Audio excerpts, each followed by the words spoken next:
ನಡೆದಾಡಿದ ದೇವರೇ ಶತಮಾನದ ಸಂತರೇ ಮನುಕುಲದ ಕೀರ್ತಿ ನೀವು ಮಹಾಮಹಿಮರೇ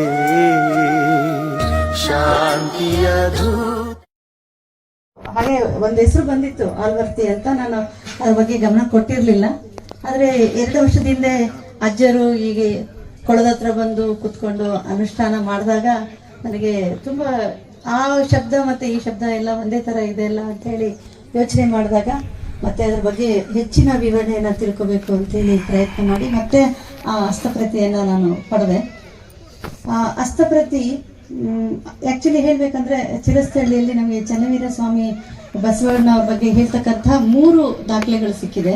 ಒಂದು ಹಸ್ತಪ್ರತಿ, ಇನ್ನೊಂದು ತಾಮ್ರಪತ್ರ, ಈಗ ಇತ್ತೀಚೆಗೆ ಒಂದು ಕಲ್ಲಿನ ಶಾಸನ ಸಿಕ್ಕಿದೆ.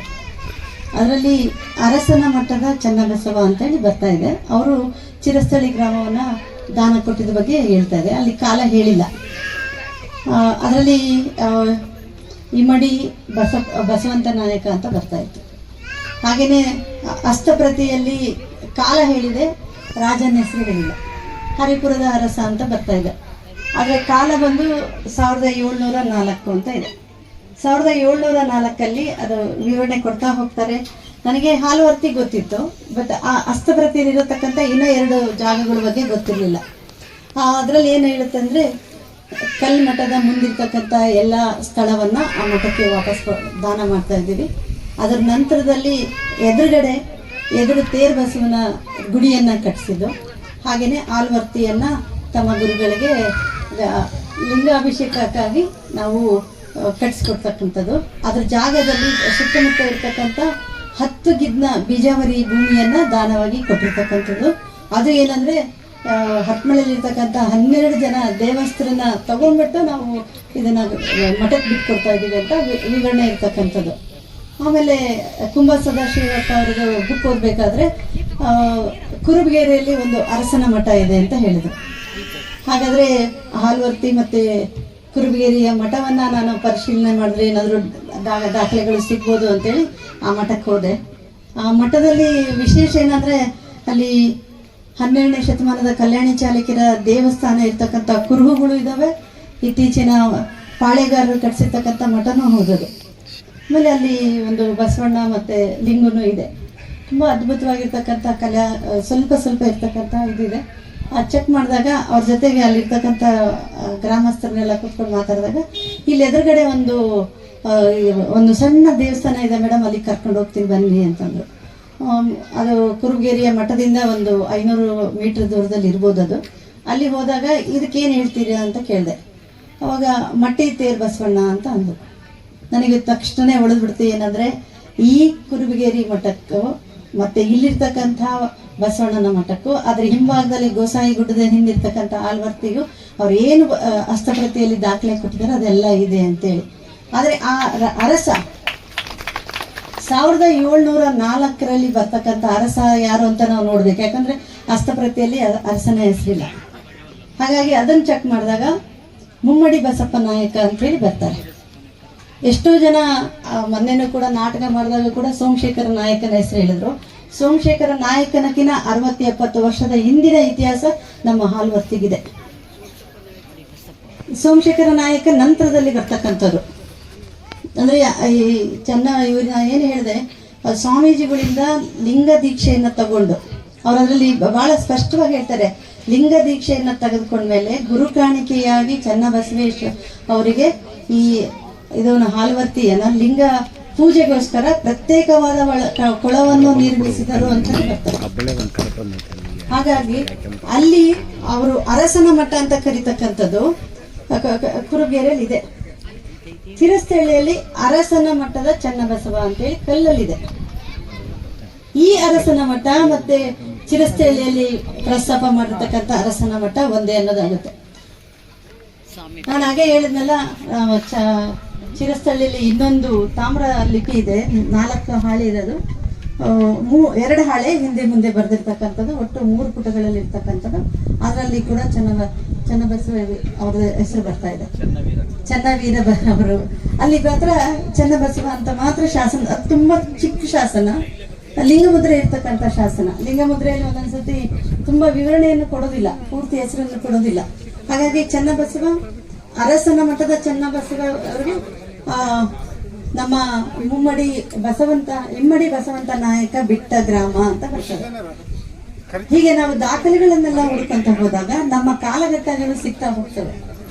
ಎಷ್ಟೋ ಜನ ನಮ್ಮಲ್ಲಿ ಈ ಭಾಗದಲ್ಲಿ ಅಧ್ಯಯನ ಮಾಡಿರ್ತಕ್ಕಂಥದ್ದು ಜಾಸ್ತಿ ಕಲ್ಯಾಣಿ ಚಾಲುಕ್ಯರ ಮತ್ತು ಹೊಯ್ಸಳರ ಬಗ್ಗೆ ಅಧ್ಯಯನ ಮಾಡಿದರೆ, ಪಾಳೆಗಾರರ ಬಗ್ಗೆ ದಾಖಲೆಗಳನ್ನ ಹುಡುಕಾಟ ಮಾಡಿಲ್ಲ. ಹಾಗಾಗಿ ಎಷ್ಟೋ ಇತಿಹಾಸಗಳ ಬಗ್ಗೆ ನಮಗೆ ಮನವರಿಕೆ ಆಗಿಲ್ಲ. ಆದ್ರೆ ನಾನು ಆಮೇಲೆ ನೋಡ್ತಾ ಹೋದಂಗೆ ಆಲವರ್ತಿ ಅಜ್ಜರು ಇಲ್ಲಿ ಕುತ್ಕೊಂಡು ತಪಸ್ ಮಾಡಿದಾಗ ಅಥವಾ ಅನುಷ್ಠಾನ ಕುತ್ಕೊಂಡಾಗ ಮಳೆ ಬಂತು, ಮತ್ತೆ ನೀರು ಉಕ್ಕಿ ಹರಿಯಿತು. ಅದ್ರ ನಂತರ ಅವರು ದೇಶ ಸಂಚಾರ ಮಾಡಬೇಕಾದ್ರೆ ಆರ್ಸ್ನಾಳು ಮತ್ತೆ ಕೇಕಲ್ಲಿಗೆಲ್ಲ ಹೋಗಿ ಅಲ್ಲಿ ಹ್ಯಾಡ್ಲ ಮತ್ತೆ ಬನ್ನಿಮಟ್ಟಿ ಅಲ್ಲೆಲ್ಲ ಅವರು ತಮ್ಮ ಪವಾಡಗಳನ್ನ ಮಾಡ್ಕೊತ ಹೋಗಿ ಕೊನೆಗಾಲದಲ್ಲಿ ಮಂಗನಾಯಕನಹಳ್ಳಿ, ಅದು ಕೆಲವೊಂದು ಹಳೆಯ ಶಾಸನಗಳಲ್ಲಿ ಮಂಗನಾಯಕನಹಳ್ಳಿ ಅಂತಾನೆ ಇದೆ. ಅಲ್ಲಿ ಅದನ್ನ ಅವ್ರಿಗೆ ಉಳ್ಕೊಂಡಿದ್ದಕ್ಕೆ ಲಿಂಗನಾಯಕನಹಳ್ಳಿ ಅಂತ ಮಾಡಿದ್ಮೇಲೆ ಅವರ ಅಂತ್ಯಕಾಲದ ಬಗ್ಗೆ ಅಷ್ಟೊಂದು ನಮಗೆ ವಿವರಣೆ ಸಿಗಲ್ಲ. ಯಾವಾಗ ಅವರು ದೇಹ ತ್ಯಾಗ ಮಾಡಿದ್ರು ಅಥವಾ ಇನ್ನ ಏನು ಅನ್ನೋದು ಏನೂ ಸಿಗೋದಿಲ್ಲ.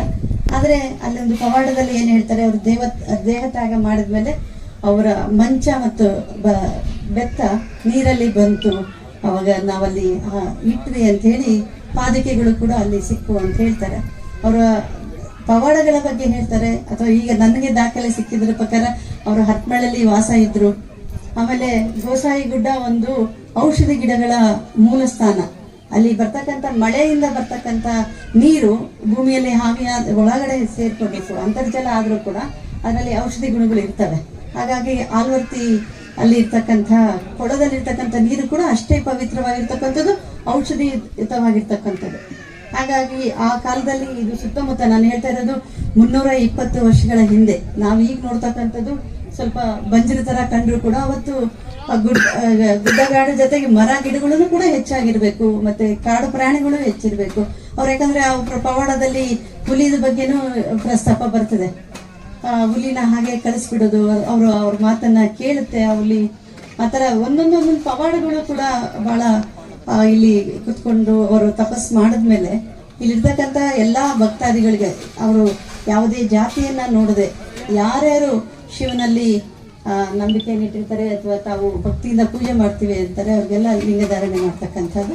ಅದರಲ್ಲಿ ಮುಖ್ಯವಾಗಿ ನಾವು ಯಾವತ್ತೂ ಬಹಳ ಯೋಚನೆ ಮಾಡ್ತಿದ್ದೆ ಅಂದ್ರೆ ಎಲ್ಲರೂ ಹೇಳ್ತಾ ಇದ್ರು, ಪಾಳೆಗಾರರಲ್ಲಿ ಒಬ್ರು ಯಾರೋ ಲಿಂಗ ದೀಕ್ಷೆ ತಗೊಂಡ್ರು, ಯಾವಾಗ ತಗೊಂಡ್ರು, ಯಾವ ಕಾಲದಲ್ಲಿ ತಗೊಂಡ್ರು ಅನ್ನೋದೇ ಗೊತ್ತಿರ್ಲಿಲ್ಲ. ಹಾಗಾಗಿ ನಮಗೆ ಆ ಹಸ್ತಪ್ರತಿ ಬಹಳ ಮುಖ್ಯ ಆಗ್ತದೆ.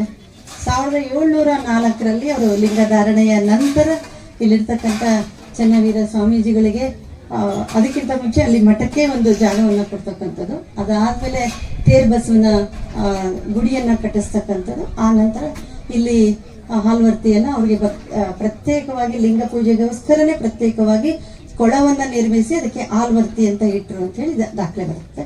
ಹಾಗೆ ಹ್ಯಾಡ್ಲದಲ್ಲಿ ಒಂದು ಶಾಸನ ಇದೆ, ಬರೀ ಅದು ಆಲ್ವರ್ತಿ ಅಷ್ಟೇ ಅಂತ ಹೇಳುತ್ತೆ, ವರ್ತಿನೂ ಹೇಳಲ್ಲ, ಆಲ್ವರ್ತಿ ಅಂತ ಬರ್ತಾ ಇದೆ ಇಷ್ಟೇ. ನಾವು ಅದನ್ನ ಎಲ್ಲ ಇತಿಹಾಸಕಾರರು ಅದನ್ನ ತೆಗೆದು ಒಂದು ಅಲ್ಲೊಂದು ಇಲ್ಲೊಂದು ಮಣಿ ಸಿಕ್ತದನ್ನ ಒಂದು ಸರ ಮಾಡ್ಬೇಕಾಗಿದೆ.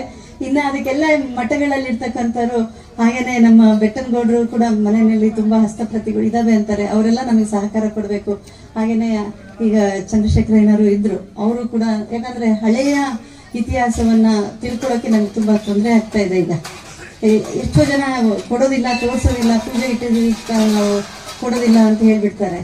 ನಮ್ಮ ಇತಿಹಾಸವನ್ನ ತಿಳ್ಕೊಳ್ಬೇಕಂದ್ರೆ ಆ ಹಸ್ತಪ್ರತಿಗಳಾಗಿರ್ಬೋದು, ತಾಮ್ರ ಲಿಪಿಗಳಾಗಿರ್ಬೋದು, ಅಥವಾ ಕಲ್ಲಿನ ಶಾಸನಗಳಾಗಿರ್ಬೇಕು, ಬೆಳಕಿಗೆ ಸಿಕ್ಕರೆ ಅವ್ರ ಕಾಲಘಟ್ಟಗಳನ್ನ ನಿರ್ಧರಿಸೋಕೆ ಸಹಾಯ ಆಗುತ್ತೆ. ಯಾಕಂದ್ರೆ ಇವರು ದೈವಾಂತ ಸಂಭೂತರಾಗಿದ್ರು ಕೂಡ ಅವರು ಎಲ್ಲ ಐತಿಹಾಸಿಕ ಪುರುಷರು.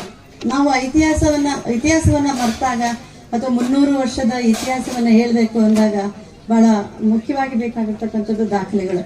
ಆ ದಾಖಲೆಗಳು ನಮಗೆ ಸಿಕ್ಕಾಗ ನಮ್ಮ ಇತಿಹಾಸಕ್ಕೆ ಅಥವಾ ನಮ್ಮ ಶರಣರ ಇತಿಹಾಸಕ್ಕೆ ಒಂದು ಅರ್ಥಪೂರ್ಣ ಮಾಹಿತಿ ಸಿಗುತ್ತೆ ಅನ್ನೋದು ನನ್ನ ನಂಬಿಕೆ. ಹಾಗಾಗಿ ನನಗೆ ಹಾಲವರ್ತಿಯಲ್ಲಿ ಅಥವಾ ಲಿಂಗನಾಯಕನಲ್ಲಿ ಅಥವಾ ನಮ್ಮ ಗವಿ ಮಠದಲ್ಲಿ ಏನಾದರೂ ಕಾರ್ಯಕ್ರಮ